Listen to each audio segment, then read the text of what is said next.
awalnya dunia dimulai dari Nur Muhammad. Nur Muhammad ada dalam diri kita. Nah, itu pusing lagi tuh.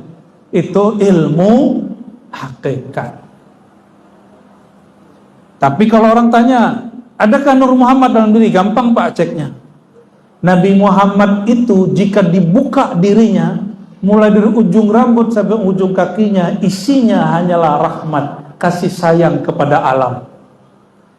Mau cekkah ada Nur Muhammad dalam diri? Ini bukan ilmu Nur Muhammad, ini sedang cek aja.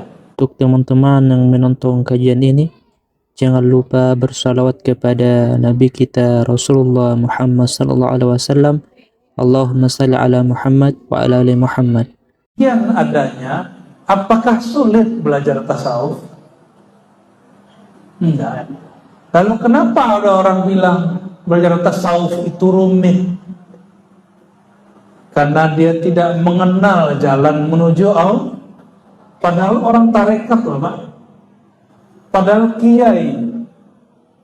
Kok ada kiai ngomong begitu? Ustadz ngomong begitu.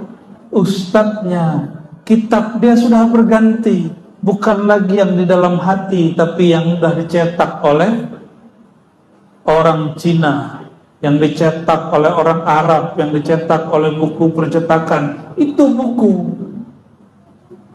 Akhirnya orang-orang hari ini sibuk mengikuti buku, tapi melupakan apa yang Nabi pesankan dulu. Istafti qalbak, wahai sahabatku, mintalah fatwa, tanyalah isi di dalam hatimu. Kita kalau lagi bimbang, apa kata Abah mungkin kepada murid-murid, kepada anak-anak cucu, kamu tanya hatimu, gitu kan? Ya, tanya hatimu, kamu pilih yang mana? Anak kita mau sekolah bingung mau masuk A atau masuk B. Kita bilang apa? Kamu tanya hatimu. Itu kalam ahli tasawuf, Bapak Ibu. Kalam ahli tasawuf. Gimana kira-kira? Berarti bertasawuf itu sudah makanan sehari-hari. Lalu apa yang rumit? Yang rumit itu bukan tasawuf, tapi ilmu yang mengurai tasawuf. Nama ilmunya ilmul haqaiq atau ilmu hakikat. Namanya ilmu ya rumit. Mesti ada sekolahnya, mesti ada majelisnya. Tapi kalau hakikat, nah ini bedakan hakikat dengan ilmu hakikat lain. Ini ada yang melaut nggak Bapak Ibu? Melaut. Ilmu kelautan dengan melaut beda nggak? Ilmu perikanan dengan ikan beda nggak? Beda ya? Beda. Lebih praktis yang mana? Yang tidak ada kata ilmunya. Enggak rumit. Benar nggak? Jadi kalau ada orang mengatakan, wah ilmu hakikat itu rumit, ya iya namanya ilmu. Tapi si hakikatnya tidak rumit. Ilmu tasawuf sekarang itu Bapak Ibu sudah ada S1 tasawuf, S2 tasawuf, S3 tasawuf. Wajar kalau ilmu tasawuf rumit. Tapi kalau tasawuf rumit gak? Yang saya ceritakan tadi rumit gak? Nah, kalau begitu tasawuf isinya apa? Tasawuf itu adalah rasa yang Allah tumbuhkan di dalam diri. Tadi kita mulai dari bab syukur, benar gak? Syukur, sabar, syukur. Apalagi tadi? Jujur, amanah, adil, istiqomah. Itu semua sudah ada di dalam diri. Oleh karena itu, kalau Bapak Ibu gak mau rumit belajar ilmu tasawuf, cukup amalkan tasawuf. Ya? Pusing gak? Enggak kan? Tapi kalau saya ngomong begini, pasti pusing. Siapa yang kenal diri, kenal Tuhannya. Siapakah diri engkau? Diri engkau terdiri dari 4 anasir. 1 dari tanah, dari api-api. Oh, pusing gak tuh? Itu ilmu hakikat yang merupakan cabang dari ilmu tasawuf. Awalnya dunia dimulai dari Nur Muhammad. Nur Muhammad ada dalam diri kita. Nah, itu pusing lagi tuh. Itu ilmu hakikat. Tapi kalau orang tanya, adakah Nur Muhammad dalam diri? Gampang Pak ceknya. Nabi Muhammad itu jika dibuka dirinya, mulai dari ujung rambut sampai ujung kakinya, isinya hanyalah rahmat, kasih sayang kepada alam. Mau cekkah ada Nur Muhammad dalam diri? Ini bukan ilmu Nur Muhammad, ini sedang cek aja. Bapak Ibu, tadi ada kucing, jalannya sudah sempoyongan. Melihat kucing jalan begitu, kasihan nggak? Mau ngasih nggak? Kalau cuma kasihan, itu Nur Muhammadnya masih tidur itu. Tapi kalau Bapak mau ngasih, itu Nur Muhammadnya sudah bangun. Gampang tuh. Ada orang pengemis, minta-minta.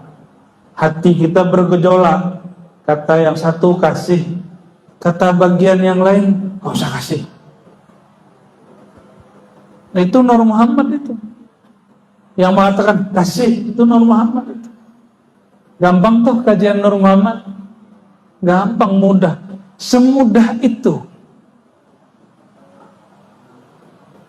Namun kalau ditanya apa hakikat alam semesta, baru kemudian jadi rumit. Dalam satu kalimat Syekh Muhammad Arsyad Al-Banjari yang dia nukil juga daripada Syekh Abdul Qadir Jilani, sebuah kalam hakikat dari Nabi Muhammad, tapi bukan hadis Nabi. Alam itu dariku, Nur Muhammad, sedang aku nurku dari Allah Subhanahu wa ta'ala. Angguk-angguk tuh berarti gak sulit kan? Gak sulit kan? Berarti orang belakang Padang ini sudah biasa kajian Nur Muhammad. Saya lihat judul-judulnya lumayan. Al-Waqi'ah, Ratibul Atas, One Day, One Juz, Z3. Ada kitab Safinatun Najah, udah oke. Tinggal tambahin kitab tasawufnya satu.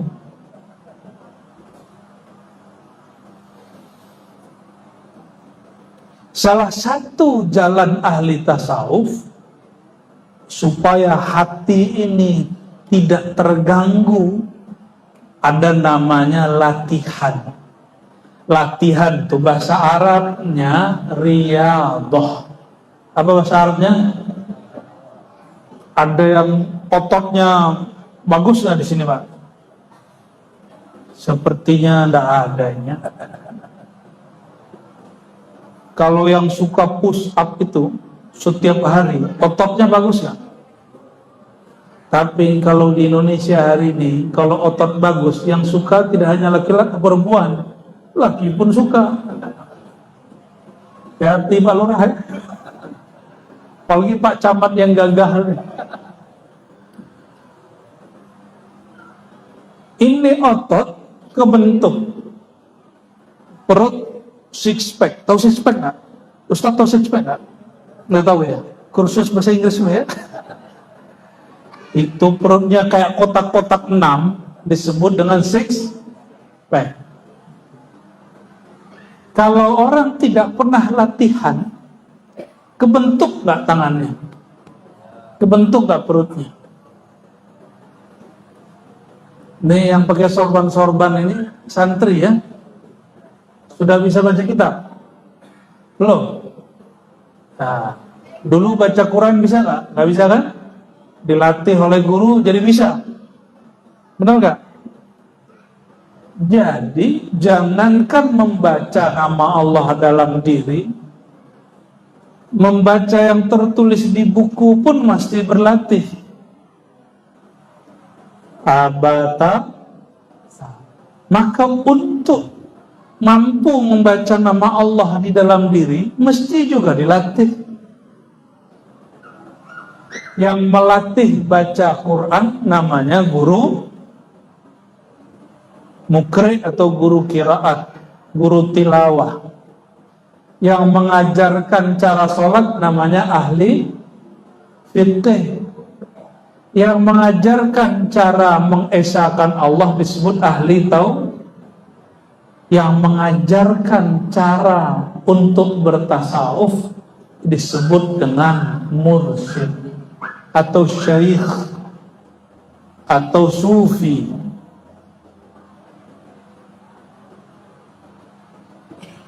Ilmunya, tapi kalau prakteknya kita boleh lakukan semua.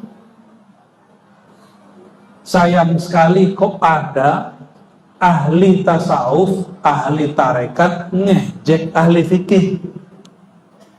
Begitu juga ahli fikih bilang gak usah belajar tasawuf, sudah cukup dengan ilmu saya. Itu juga kita kasihan, karena di fikih tidak diajarkan sabar, benar nggak? Ada nggak?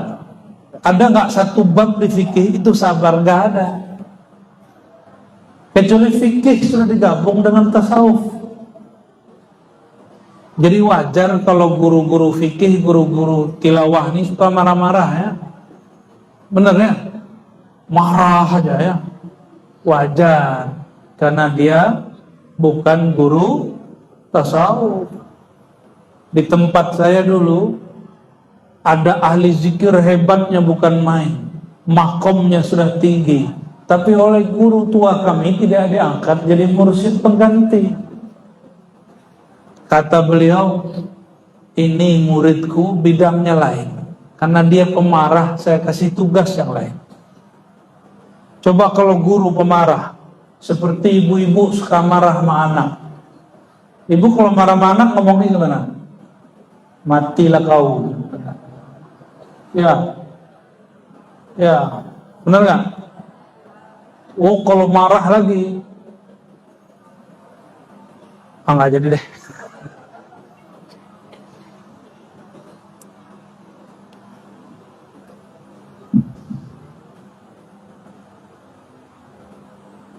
Untung mic-nya mati.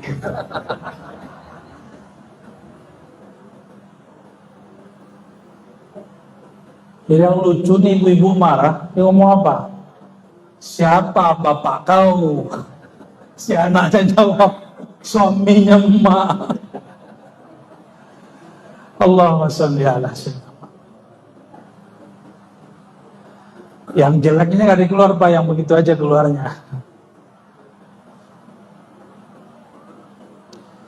Karena bertasawuf itu mudah, ya.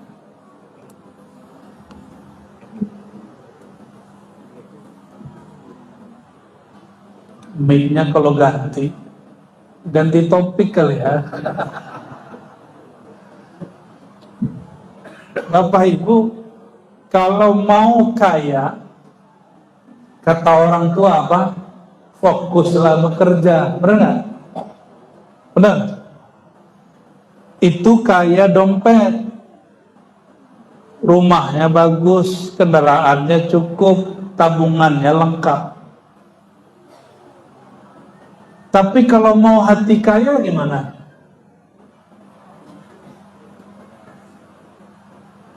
Mungkinkah orang kaya dia hari ini bekerja, sebulan lagi nggak bekerja, mungkin nggak? Berarti ada namanya bab istiqomah dalam urusan kaya bekerja, itu dilakukan oleh orang di dunia.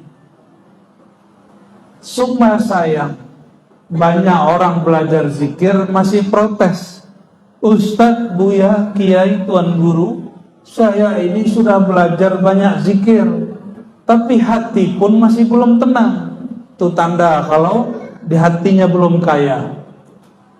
Ya, orang kaya dia tenang Pak di rumahnya. Kalau jalan-jalan kemanapun dia tenang. Kenapa? Dompetnya tebal.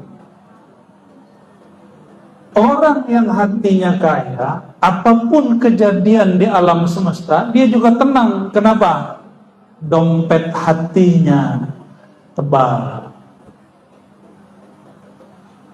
Rekening rohaninya banyak isinya, maka dia tidak takut. Kenapa orang Indonesia kalau pergi ke Saudi itu seperti ketakutan? Benar nggak? Ada yang kemarin haji umroh sampai di Saudi takut pisah dari orang. Ada yang nggak takut tapi takabur. Saya ini dua kali umroh hilang. Di sana itu sebenarnya biasa aja, cuma jangan takabur, jangan panik.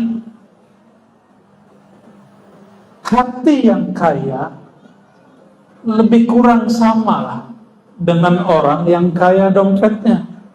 Mesti dia rajin, mesti dia istiqomah. Ada orang rajin, ada istiqomah, ada satu lagi, harus tepat yang dia kerjakan. Ada orang kerja tiap hari, tapi hutang juga tidak selesai. Berarti pekerjaan dia tidak tepat, kurang pas. Banyak orang rajin berzikir, banyak baca rotib, banyak begini, tapi hatinya masih gelisah. Mungkin zikirnya belum tepat masuk ke dalam hati.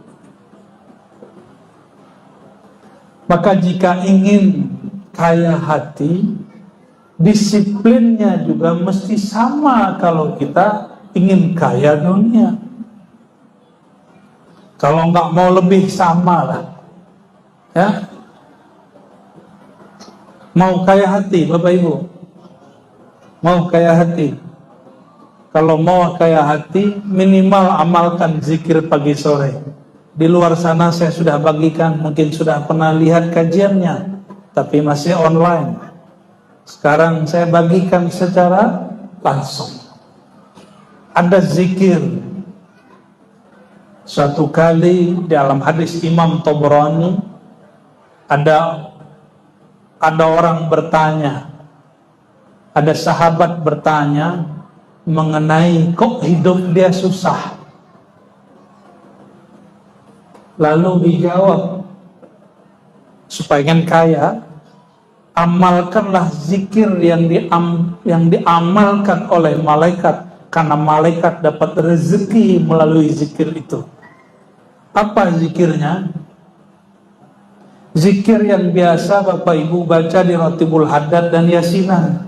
Tapi karena orang tidak tahu rahasianya, dia amalkan cuma sesekali. Zikirnya lanjutan bacaan ruku dan sujud. Kalau ruku, subhanallahil, subhana rabbiyal azim. Ini bacaannya lebih lengkap. Subhanallahil azim, atau subhanallah bihamdi, subhanallahil azim. Boleh juga ditambah subhanallahil aliyyil azim. Itu yang penting ada kalimat subhanallahnya. Dalam hadis Imam Tabrani dikatakan wabihi yurzaqun. Kalian ini, nah, kata maksudnya di hadis itu, kalian ini jangan takut miskin. Malaikat di langit dan di bumi diberi rezeki oleh Allah karena mereka membaca subhanallah wa bihamdi subhanallahil azim. Tapi malaikat ini istiqomah. Malaikat ini sampai hari ini ada di langit tertentu bacaannya cuma subhanallah bihamdi subhanallahil azim. Maka siapa saja yang baca zikir ini, keberkahan malaikat itu turun kepadanya. Jika dia punya usaha, Allah berkahi usahanya. Jika punya pekerjaan, Allah berkahi pekerjaannya. Berapa mengamalkannya? Jika malaikat tidak putus-putus, minimal Bapak, Ibu, Tuan ini amalkan pagi 100, sore 100. Berapa bacanya? 100 pagi, subhanallah bihamdihi, subhanallahil azim. Apa maknanya? Subhanallah wa bihamdihi, maha hebat engkau ya Allah, maha terpuji engkau ya Allah. Subhanallahil azim, maha agung, maha besar engkau ya Allah. Itu doa malaikat, itu jimatnya malaikat. Cuma malaikat jimat gak dipasang di kertas, jimatnya dibaca. Mau diberkahi rezekinya Bapak Ibu? Sedikit cukup, banyak habis. Tahu nggak pepatah begitu? Hah? Sedikit cukup, banyak habis. Orang Melayu ngomong itu ya? Sama. Sedikit cukup, yang penting berkah, daripada banyak boros. Nabiullah Sulaiman karena merasa diberi kekayaan oleh Allah, sempat kemudian ngomong begini, ya Allah, izinkan aku memberi makan semua ikan yang ada di dunia. Maka dia panggillah ikan. Sepertinya di sini nggak ada yang bisa manggil ikan, kan? Dipanggil ikan, Pak. Ikan bisa dipanggil. Dipanggil ikan, kasih makan tiap hari. Sampai kemudian sudah beberapa hari Nabi Sulaiman kehabisan bahan makanan. Disitulah Nabi Sulaiman bertobat kepada Allah. Nabi Sulaiman tobatnya setelah sedekah. Kita nggak sedekah tobat. Jadi Nabi Sulaiman ada tobat sebelum beramal, ada tobat setelah beramal. Apa bedanya? Orang tobat sebelum beramal, dia tobat dari maksiat. Ada tobat setelah beramal, dia bertobat dari amalan solehnya. Ini ilmu Nabi Sulaiman. Ini ilmu tasawuf. Ilmu ini yang jarang dipakai orang hari ini. Kita istighfar sebelum sholat biasa. Ada istighfar setelah sholat. Kenapa ya? Nah, itu kayaknya nonton YouTube ini ya. Sholat zuhurnya tadi khusyuk kan? Ini di mana-mana saya nanya orang begitu loh Pak. Khusyuk nggak tadi? Khusyuk atau khusyuk? Wallahu a'lam. Bahasa Arabnya maklum sekali. Di mana-mana, kemanapun saya berkunjung, hatta di negeri Arab, kita tanya orang, ente sholatnya khusyuk nggak? Dijawab,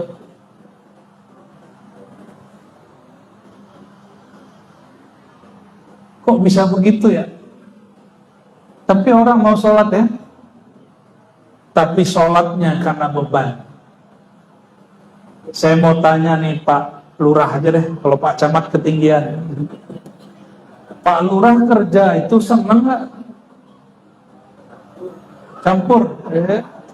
Ini curhat nih Pak Camat nih. Tapi buat acara gini seneng nggak? Kenapa senang Pak Lurah? Karena sesuai dengan isi hati. Paham maksudnya? Sholat itu kalau nggak sesuai dengan gerak hati pasti jadi beban. Waktu kecil kita sering diingatkan orang tua, sholat nak, benar nggak? Nih wajah-wajah mantan merasa dibebani nih ya. Karena waktu kecil sering ditegur orang tua dan merasa dibebani, dia nggak mau merasa terbebani sendiri. Ketika punya anak, dia wariskan bebannya kepada anaknya. Kamu sholat. Akhirnya anak sholat karena terbebani, karena sungkan kepada ayah. Coba nanti ayahnya keluar kota, pergi ke Batam, nggak balik 2 hari, itu anak nggak sholat tuh Pak. Hore, nggak ada yang nyuruh sholat. Masih begitu.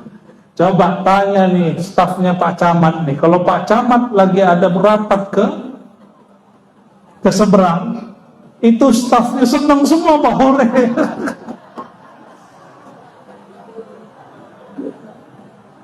Mana nih stafnya, ada nggak? Tuh. Ya, ibu-ibu ada stafnya. Itu pada girang semua tuh. Alhamdulillah Pak Camat pergi. Tapi kalau nggak pulang-pulang cemas juga dia. Iya, nggak gajian. Saya minum dulu lah kalau gitu.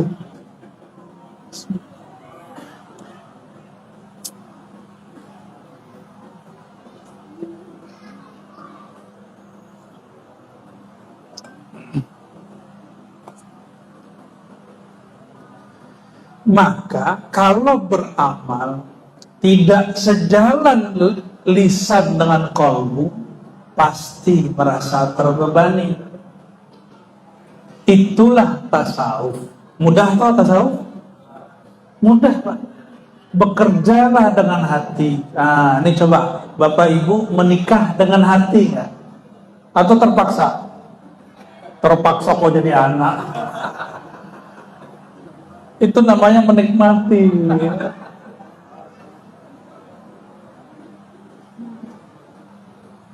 Ya Ustaz ya?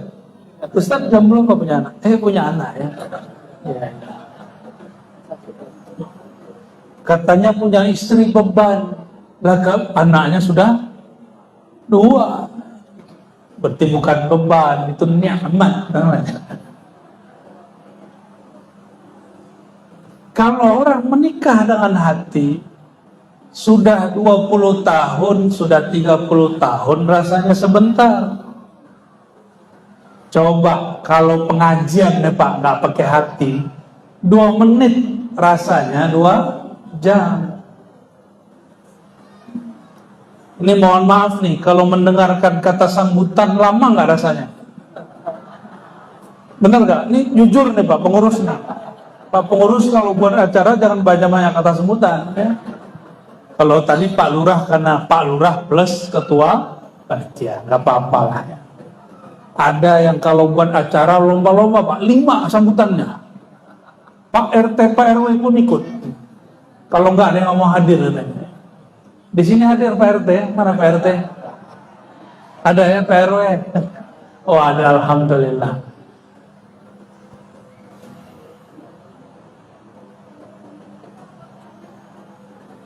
Pernah sekolah kan pasti semua, guru killer masuk, itu guru 1,5 jam di dalam kelas, rasanya seperti hari mau kiamat, lamanya bukan main. Betul ya? Tapi ada guru cantik, guru yang gagah, tampan, baik hati, tidak marah-marah, suka memberikan keringanan, suka menunjuki murid. Itu tahu-tahu sudah 1,5 jam, udah lebih bahkan 2 jam, muridnya, udah selesai, udah bunyi bel. Itu karena murid siswa belajar dengan hati. Saya kalau nulis Pak, saya suka nulis. Kalau nulis dengan hati, 10 halaman itu rasanya sebentar. Coba kalau disuruh orang nulis yang bukan bidang saya kesel gitu ya. Kalau nggak ada honornya nggak mau nulis itu. Nah, akhirnya ada penawar, hatinya sebenarnya tidak sesuai dengan lisannya, cuma karena ada tetek bengeknya, mungkin dikasih duit, dikasih ini, dikasih itu, orang bertahan juga. Itulah nasib pegawai, nasib pekerja, nasib karyawan. Sebenarnya sudah nggak betah, tapi karena butuh, betah juga. Kerjanya terpaksa. Inilah nasib orang yang sholat tapi tidak dengan hati. Setiap hari ngeluh, sholat tapi ngeluh. Udah digaji, udah ditandatangani sama Pak Camat, masih ngeluh Pak. Kerja lagi, tugas lagi, gaji nggak naik-naik. Ini kan pegawai. Ustadz ada yang ngomong gitu loh Pak. Saya ini kan trainer Ustadz dulu udah lama. Saya men-training Ustadz kemana-mana. Itu kalau lagi makan-makan ngomongnya apa? Kita ini BBM sudah naik, honor belum naik-naik. Ini curhat para ustadz. Ya Allah, ya. Akhirnya si ustadz diundang mengajar itu setengah hati. Karena dia mengajar setengah hati, yang mendengar pun seperempat hati. Akhirnya semuanya hati. Lamanya pengajian, walaupun melucu tapi tidak menarik, walaupun dia berbicara kolbu tapi rasanya hambar. Nah, ini kalau sudah ustadz tidak nyaman mengajar. Makanya Bapak Ibu, jika ada guru ngaji di sini, kasih dia senang hatinya, ya, senangkan, cukupkan kebutuhannya, biar dia nyaman mengajar. Ini untuk ustadz di sini kita ya. Ada yang ngajar, ada yang ngabdi di sini. Apa yang bisa kita bantu, supaya pikiran dia tidak bercabang. Masa lagi takbir Allahu Akbar, makan apa nanti ya Allah? Masjid ditinggal, siapalah jadi imam. Tapi kalau saya kemudian jadi imam, anak saya nggak makan. Jangan sampai imam kita mikir begitu. Padahal Nabi berbicara, ambillah imam, angkatlah Bilal yang tidak minta gaji. Itu perintah dalam hadis Nabi di Sunan Abi Daud. Tapi kalau enggak digaji, ustadz ini demo juga. Bedanya kalau ustadz demonya pakai doa. Bismillahirrahmanirrahim. Enggak demo, anarkis ya. Demonya menyebut nama Allah.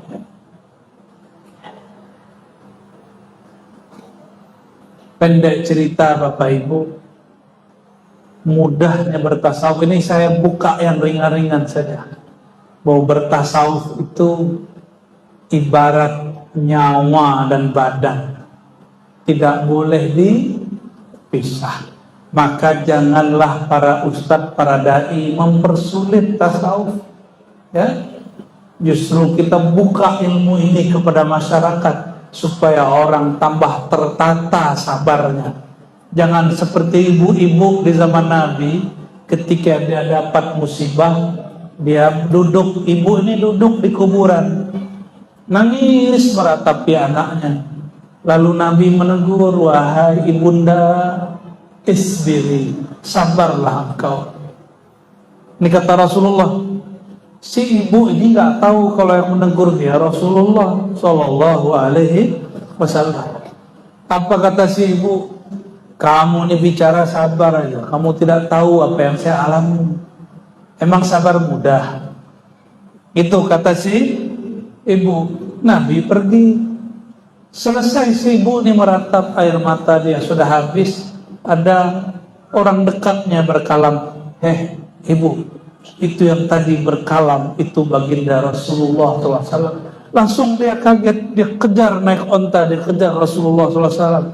Dia minta maaf, wahai Rasulullah, maafkan hamba. Apa kata Rasulullah SAW? As-sabru inda sadmatil ula. Sabar itu bukan sekarang. Yang dihitung Allah saat anakmu berpulang, apakah engkau sabar? Saat anakmu dikubur, apakah engkau sabar atau engkau meratap? Berarti ajaran tasawuf itu ajaran Rasulullah atau ajaran Syekh Abdul Qadir Jilani? Ajaran Rasulullah, Syekh Abdul Qadir ikut Rasul, syukur, jujur, itu ajaran Rasulullah atau ajaran Sidi Ahmad Tijani? Rasul, ya, zikir yang banyak itu ajaran Muhammad Saman, Muhammad Bahauddin Naqsyabandi atau ajaran Rasulullah? Bekerja dengan hati, sholat dengan hati, itu ajaran Ar-Razi atau ajaran Nabi? Nabi Sallallahu Alaihi Wasallam. Kalau begitu bertasawuf mudah atau sulit? Benar? Yang kencang, mudah atau sulit? Paksa ngomong. Karena syaitan berbicara, hari ini jujur kau ndak makan. Siapa yang ngomong? Setan, tapi bertubuh orang Melayu. Ada orang Melayu ngomong gitu? Ada. Bule juga ada ngomong begitu. Karena setan ini bisa ngambil tubuh siapa aja. Hari gini khusyuk, nggak mungkin. Yang ngomong begitu udah kesurupan setan itu. Hari gini amanah adil, nggak mungkin, nggak makan. Pak Camat nanti nggak bisa beli mobil. Ada yang ngomong begitu, Pak? Itu setan yang ngomong. Tapi bertubuh manusia, karena was-was itu minal jinnati wan. Tuh kajian tasawuf bahwa was-was bisikan itu tidak hanya dari jin, tapi juga dari manusia. Karena ada syayatinul jinni wal insi, setan jin dan manusia. Setan jin dan manusia tidak dibahas dalam fikih, dibahasnya dalam tasawuf. Udah ketemu setan belum hari ini? Nah, saya udah ketemu, Pak. Ya? Orang ngajak jahat itu setan. Orang ngajak jahat itu setan. Orang nyebarin aib itu setan. Tapi bertubuh, ya silakanlah tersinggung ya. Karena yang tersinggung itu pasti syaitan. Barangkali itu Bapak Ibu, semoga kajian ini diberkahi Allah. Warga, masyarakat, umat di belakang Padang ini. Padang dalam bahasa Melayu lama itu berarti terang. Di belakang Padang, semoga terang benderang di dalam jiwanya. Amin ya rabbal alamin. Ala hazinnya wa likulli natin salihah. Al-Fatihah.